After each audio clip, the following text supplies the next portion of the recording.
বিসমিল্লাহির রহমানির রহিম। আমি আপনাদের সামনে এখন পপুলেশন বা জনসংখ্যার 10 বছর আগে কীরকম ছিল এবং 10 বছর পরে কীরকম ছিল একটু অঙ্ক দেখাবো। এখানে ডিভিশন দেওয়া আছে প্রত্যেকটা বিভাগ, আর বিভাগে কত জনসংখ্যা বর্তমানে আছে এটা দেওয়া আছে। এরপর অ্যাভারেজ জনসংখ্যা বের করতে হবে, যে মোট জনসংখ্যাকে অ্যাভারেজ জনসংখ্যা করতে হবে। এরপর 10 বছর আগে জনসংখ্যা, 10 ইয়ার্স প্রিভিয়াস পপুলেশন, অর্থাৎ 10 বছর আগে জনসংখ্যা কত ছিল, এবং 10 বছর আফটার, 10 ইয়ার্স আফটার পপুলেশন, অর্থাৎ 10 বছর পরে জনসংখ্যা কত ছিল, এটা আমাদের বের করতে হবে।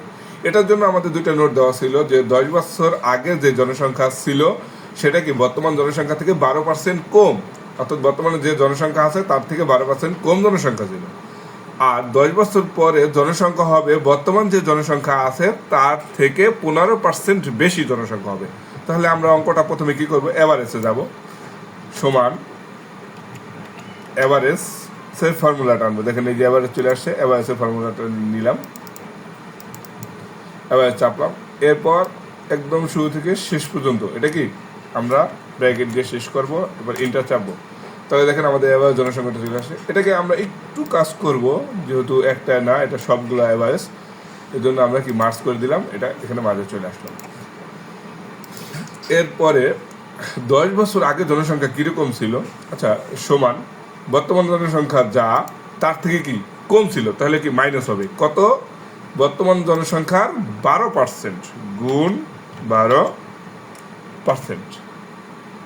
আবারও বলি, বর্তমানে যে জনসংখ্যা তার থেকে কি কম ছিল 12%, অর্থাৎ যে 80 লাখ ছিল, 80 লাখ থেকে আবার কি 80 লাখের 12% কম, এটাই কিন্তু আমরা করছি। ওকে, এটা দিলাম। এরপরে আফটার জনসংখ্যা, 10 বছর পরে জনসংখ্যা, সেটা বলছে যে বর্তমানে যা জনসংখ্যা তার থেকে 15% বেশি, তাহলে কি যোগ হবে, বর্তমানে যে জনসংখ্যা এটা থাকবে, যোগ হবে বর্তমানে যা আছে তার 15%, তাহলে কি আমাদের এটাও কি বের হয়ে গেল। এরপর এই দুটোকে আমরা একটু সিলেক্ট করব, সিলেক্ট করে নিচে টান দিলে প্রত্যেকটা জনসংখ্যা বের হয়ে যাবে। দেখেন অঙ্কটা কিন্তু আমাদের হয়ে গেছে। এখন এটাকে একটু করার জন্য আমরা অল বর্ডার দিব, তাহলে অঙ্কটা ভালো দেখা যাবে। আশা করি সবাই অঙ্কটা বুঝতে পারছেন। যার সমস্যা হয় ইনবক্সে নক করবেন, অথবা ফোন দিবেন, অথবা কমেন্টে আপনার মতামত জানাবেন। ধন্যবাদ সবাইকে। আসসালামু আলাইকুম।